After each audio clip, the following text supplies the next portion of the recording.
You're listening to The World at 8 with Lynn Mozart.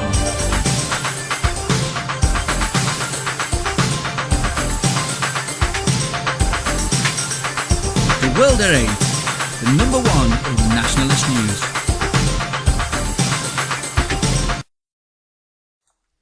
Highlights of the news today, Monday, 4th of August 2014.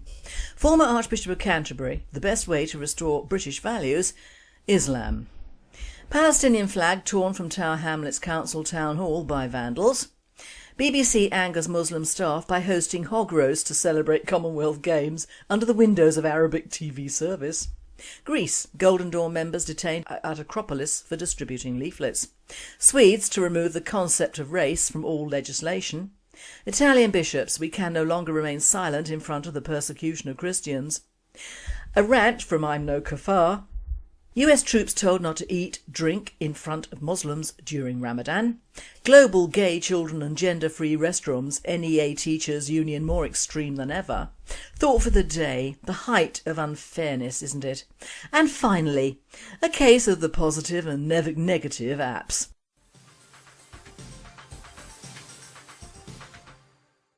UK News. Former Archbishop of Canterbury, the best way to restore British values, Islam. Islam is rejuvenating British values, the former Archbishop of Canterbury has claimed, while lambasting sections of the press for presenting Muslims as un-British. Rowan Williams was given a speech at the annual Living Islam Festival in Lincolnshire, discussing what British values were and how Muslims could affect them. He said one of the greatest gifts to Britain had been bringing back open, honest and difficult public discussion, the Times reported. Asking if he thought Islam was restoring British values, he said, "Yes, I'm thinking of the way in which, for example, in Birmingham, we have seen a local parish and a mosque combining together to provide family services and youth activities, both acting out very strong sense that this is what communities ought to do." The now master of Magdalene College in Cambridge praised both Christianity and Islam for working towards community cohesion and promoting a sense of duty. But in comments reported by The Guardian, he also objected to the notion of British values, saying they should be more universal. The setting up, therefore, of British values against any kind of values, whether Muslim or Christian, just won't do, he said. British Muslim organisations welcomed Dr Williams' latest remarks, but secular groups objected to the suggestion that religious belonging is necessary for social responsibility. World at 8. Of course British Muslim groups welcomed this stupid man and his ridiculous notions, because the Church of England has become the puppet of the establishment, and now the establishment are promoting Islam in all its awfulness.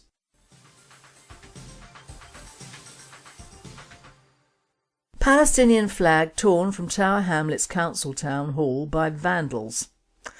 A Palestinian flag flown over a town hall in East London has been ripped from the building in an act of vandalism. Mayor of Tower Hamlets, Council Lutfur Rahmin, made the decision to raise the flag as a humanitarian gesture of solidarity with the victims of the Gaza crisis. A council spokesman said the flag was ripped from its flagpole in a perceived act of vandalism. The council faced a backlash from Jewish leaders and campaigners following the decision to fly the flag. Campaign group Yad B'Yad UK, which supports people harassed in relation to anti-Semitism online, suggested the flag was an incitement and danger to the Jewish community. Mr Rahman tweeted an image of the flag with the message, "Palestinian flag flying at Town Hall in solidarity with Gaza and support of a ceasefire and peace." In a statement he said, "Some have suggested that raising the Palestinian flag is to take sides. However, my decision was in solidarity with civilian Palestinian victims, and I share the view of the UN and these civilians have been unfairly and disproportionately targeted. Sometimes politicians need to take a stand in the face of injustice and needless suffering, and that's what I'm doing." World at 8. No, you are not, Rahman. You're flying the flag of the Muslim terrorists in a Christian country, and you think you know exactly what you can do with that flag.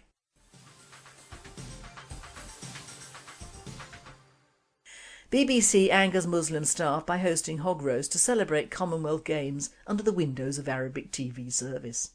The BBC has enraged Muslim staff after holding a hog roast to celebrate the Commonwealth Games under the windows of the Arabic TV service. An entire pig was spit roasted in the courtyard of New Broadcasting House, central London, with wafts of meat drifting up to the predominantly Muslim office. Staff in the department whose religion bans them from eating pork blasted the horror at spotting the carcass of their lunch break. World date.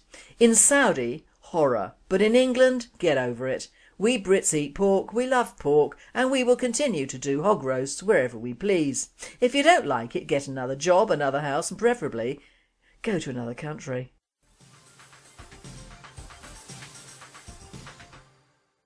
European news. Greece. Golden Dawn members detained at Acropolis for distributing leaflets. Around 50 members of Golden Dawn were reportedly detained at the Acropolis on Saturday for distributing leaflets to visitors which claimed the party is suffering from political persecution. The leaflets were in English, French and German and were being distributed at the archaeological site. A few hours earlier, supporters of this party were suspected of throwing rocks and other items at an anarchist squat in Marousi, northern Athens. The assailants were on motorcycles and were reportedly on the way back from a memorial service for 2 Golden Dawn members murdered outside the party's offices in nearby Neo Iraklio 9 months ago. World date. We're going to see the same sort of prosecution levelled against Golden Dawn that the BNP have been the recipients of for many years now in the UK. Intimidation, demonstrations, kettling and just sheer bloody-minded ignorance.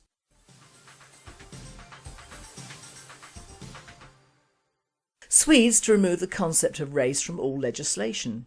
The Swedish government plans to remove the concept of race from all legislation, claiming that accepting that there are different races means one race is superior to another. However, the National Afro-Swedish Association has criticised the proposal, arguing that the concept of race is important in order to highlight discrimination. Swedish Integration Minister Erik Ullenhag told Sveriges Television SVT this week that we know there are really different human races. We also know that the fundamental grounds of racism are based on the belief that there are different races and that belonging to a race makes people behave in a certain way and that some races are superior to others. He said the concept of race had a negative connotation and was likely to stir up prejudice. Therefore, he will remove the word from Swedish legislation. Legislation should not include the word race if we argue that there are not actually races. I have wanted to remove the concept of race for a long time, the minister said. World date.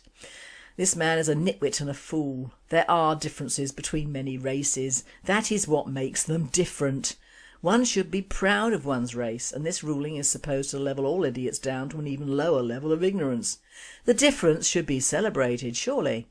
The only time the difference is questioned is with the problem of massive immigration into Europe from the Third World, which surely even the Swedes don't want. Nothing to do with race really, but all to do with different cultures.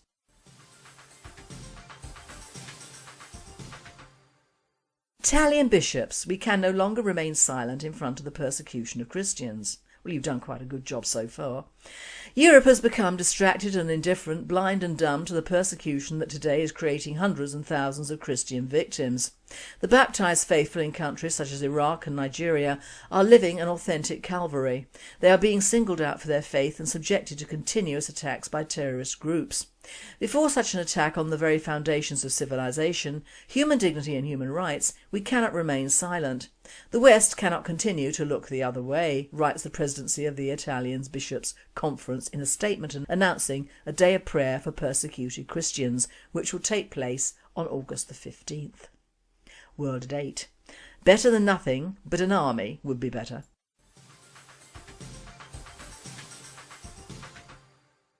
Now I hand you over to IMNOKUFFAR. He has a range of opinions, from police versus extremist Islam and the jihadis who may be winning. Over to you, Eric. Hi folks, IMNOKUFFAR here. This is a sort of missive concerning a melange of opinions, and I can't take any credit for any of them. For the simple reason I didn't write them. Well, we'll start off with this one. The Metropolitan Police's Assistant Commissioner, Cressida Dick, says that it is up to the police to make Muslim communities wholly hostile to violent extremism. Why is that the police's responsibility? Isn't a core assumption of British policymakers that Muslim communities in the UK wholeheartedly reject violent extremism, except for a tiny minority of misunderstanders of Islam. Does Cressida Dick assume that violent extremism is caused by police actions, counter-terror actions, and thus can and should be ended by the police modifying their behaviour? This is just another manifestation of the willful ignorance of British authorities regarding the nature and magnitude of the jihad threat. Of course, the obvious reason why some extremists were not brought to the attention of authorities and why some Muslims are too accepting of radical views is because they are sympathetic to those views and regard them not as extremist Islam but as Quranic Islam. You get it?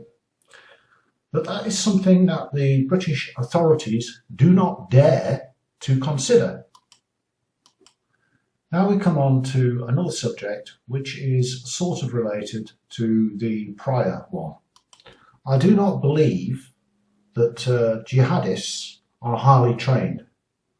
Okay, so they may have learned to make bombs, but as highly trained soldiers, they are nowhere in the league with the Royal Marine Commandos or US Green Berets, for example.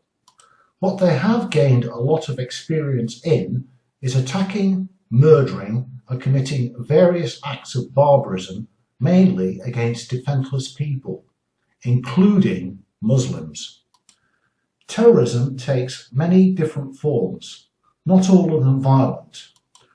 For example, disrupting people's everyday lives, transport infrastructure, the need for increased security, something any air traveller will have experienced to their inconvenience, and, of course, the extra vigilance required and the costs of combating them, etc., etc. In these respects, the terrorists may be winning. The threat comes as the Prime Minister describes the presence of around 500 British nationals in the extremist ISIS group as the greatest threat to national security in decades. This, from the man and his government who have decimated our armed forces, does not take the appropriate actions for fear of offending Muslims or upsetting community cohesion, and is the spokesperson for a government of cowardly appeasers. I think there can be no doubt we in the West are living with an enemy from within, and that includes our government. These other people are here by invitation. They are dedicated to destroying our way of life and its values. Yet, that does not appear to be recognised by our rulers. If they did, then the rules of engagement would be changed to take care of these people, their fellow conspirators and supporters, and by means of eliminating them. Now we have a short speech by David Cameron, who says we're building an immigration system that puts Britain first. He says we will close bogus colleges, cut benefits to jobless arrivals and stop advertising jobs abroad. He says this government has a long-term economic plan to secure a better future for Britain, and controlling immigration is a vital part of it. Liar. He goes on to castigate Labour by saying that 2.5 million more people came to this country than left. As Lord Mantleson has admitted, they were practically sending out search parties for people to come here.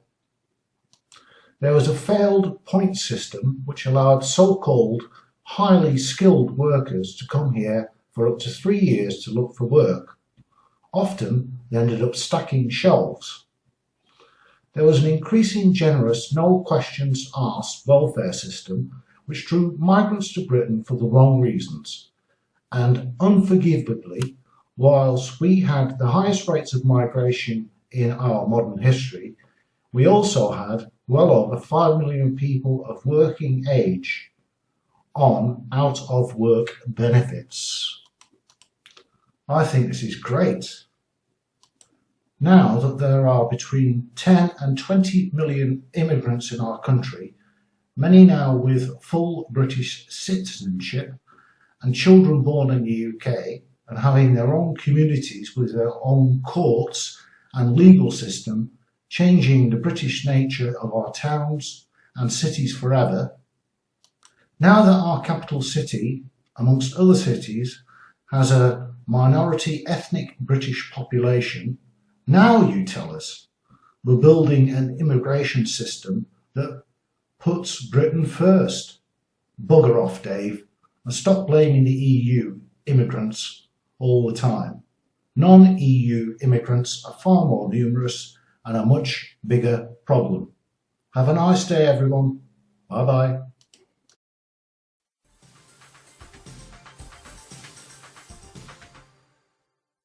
World news. US troops told not to eat or drink in front of Muslims during Ramadan. Military personnel at a government-run health science university in Maryland were reportedly instructed not to eat or drink in front of Muslims during the Islamic holy month of Ramadan. The brigade commander at the Uniformed Services University of the Health Sciences in Bethesda sent an email last month to military personnel instructing them to show respect towards their Muslim colleagues during Ramadan fasting, which ended July 28th, Fox News reported. This is a period of great personal restraint and commitment in addition to renewed focus on worship, Colonel Kevin Glatz reportedly wrote in an email. I'd like to encourage you to learn just a little more about this religion, but more importantly I'm asking you to be considerate and do not consume food or drink in front of our Muslim colleagues. It is simple yet respectful action. Several officers and doctors training at the USU reached out to Fox News' Todd Starnes to express their concerns with this directive. I respect the intention behind this email, but note there is no similar call honouring other faiths, said one Marine who spoke anonymously. There is no similar invitation for non-Jewish colleagues to refrain from eating leavened products during Passover, or non-Christian colleagues to refrain from eating meat during Lent. Our troops are being told to respect Muslim Ramadan and encouraged to say Ramadan Kareem, while at the same time they cannot have a cross on chapels, display a manger scene or say Merry Christmas for fear of offending, he said. World at 8.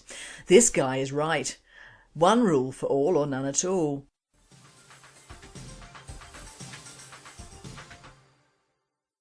Global Gay Children and Gender-Free Restrooms, NEA Teachers Union more extreme than ever. Barbwire.com writes, the National Education Association in the USA wrapped up another radical convention early in July. The delegates in Denver focused modestly on education and a lot more on far left issues like pushing homosexuality on kids, defending the influx of illegal immigrants and supporting breastfeeding teachers while staunchly maintaining the organisation's advocacy to abort children. Welcome to America's confused teaching profession. The NEA delegates also passed new business item 52 to launch a global gay education effort, partnering with GLSEN, the Gay, Lesbian and Straight Education Network, the human rights campaign pro-homosexual programme for elementary grades called Welcoming Schools, and GALE, the Global Alliance for LGBT Education, a Netherlands-based pressure group affiliated with UNESCO. GALE is also associated with ILGA, the International Lesbian and Gay Association, and GALE also receives funding from Arcus Foundation in Michigan, whose notorious executive director Kevin Jennings was the founder of GLSEN. Maybe it's just me, but when I hear Netherlands and gay in the same sentence, it immediately brings another word to mind, paedophilia. And sure enough, GALE's affiliate, ILGA, is a highly controversial group with ties in the past to several pro-paedophile groups, including NAMBLA, the North American Man-Boy Love Association. In other words, America's largest union will be joining other radicals with child corruption on track record to promote these deviant behaviours to school children throughout the globe. World at 8. You cannot please all of the world all of the time, and these retards have forgotten which country and which constitution they belong to.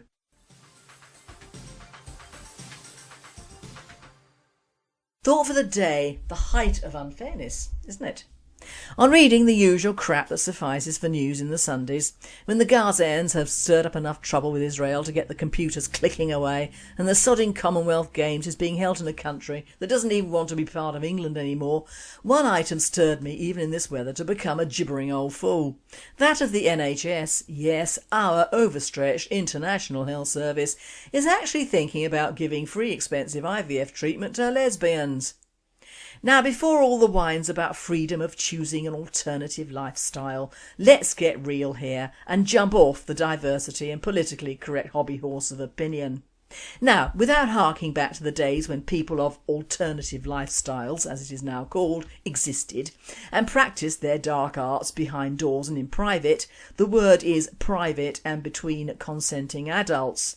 Mark those words now, because these choices are out in the open. They are more than that. They have become almost obligatory to either train, work or become famous and rich. One must drink from the well of perversity to be one or all of these things.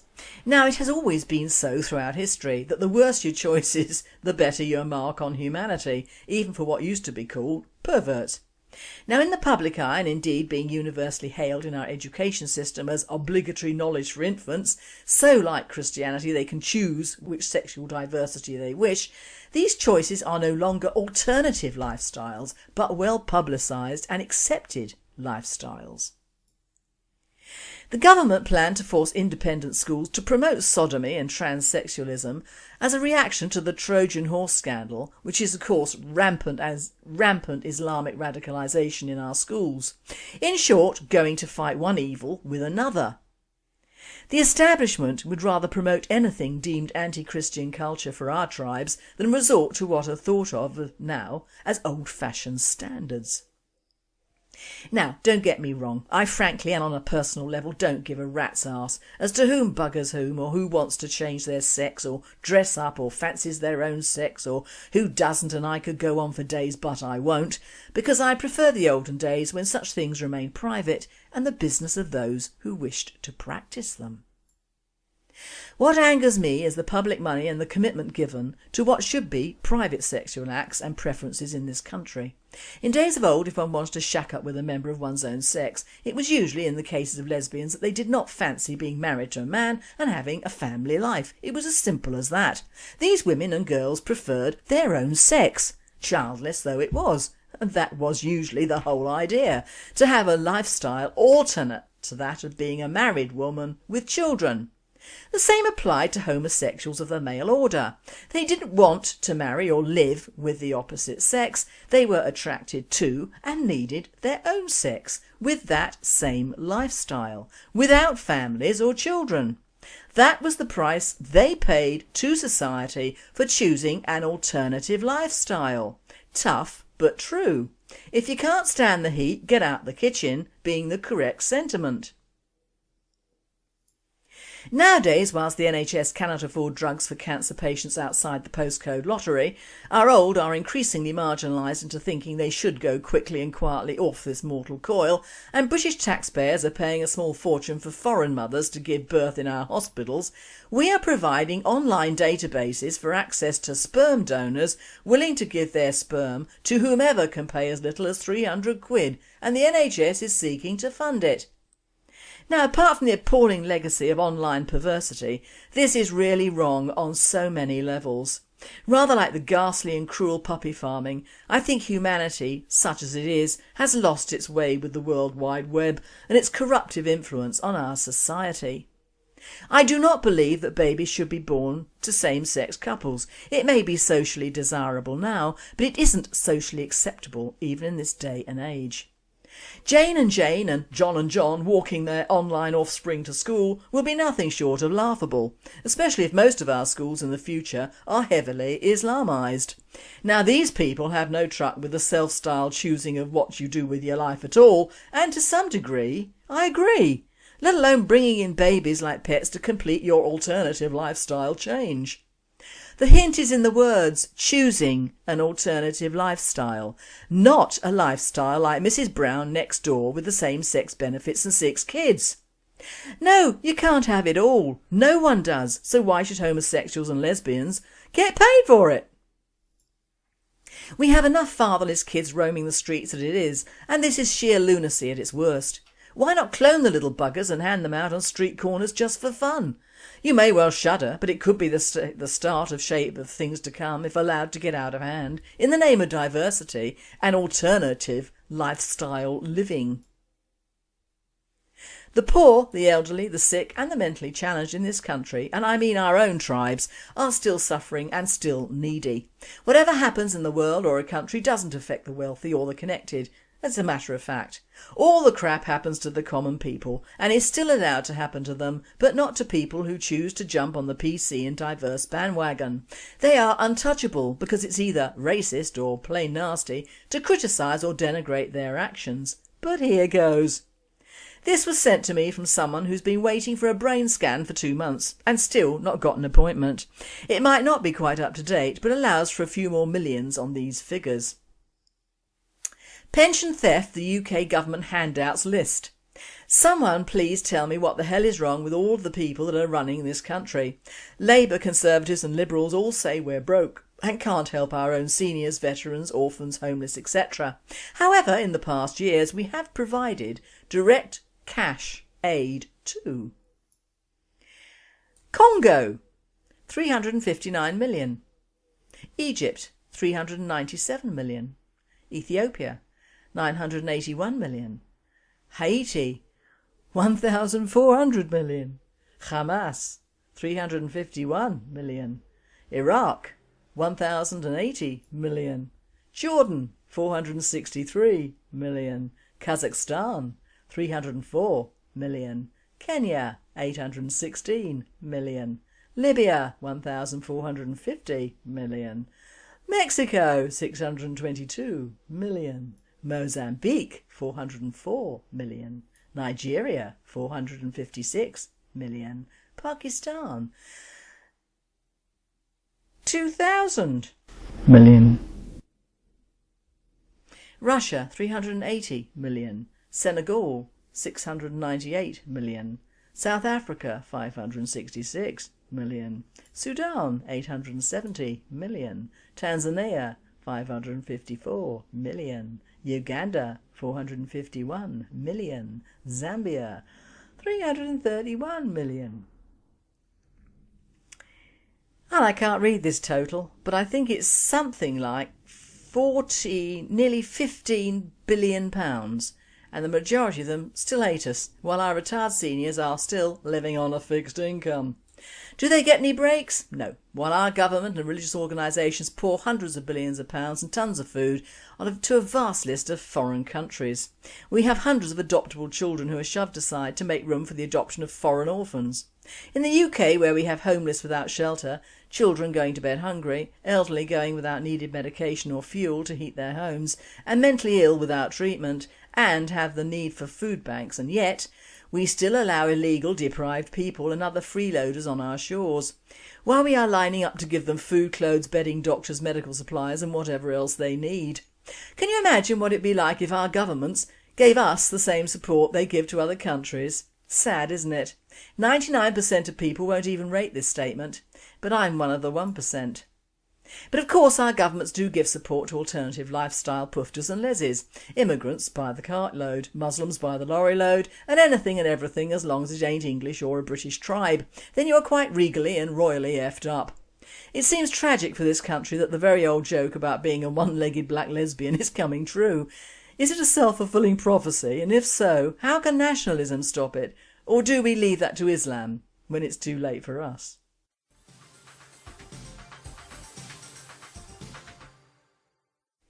And finally, a positive and a negative attitude.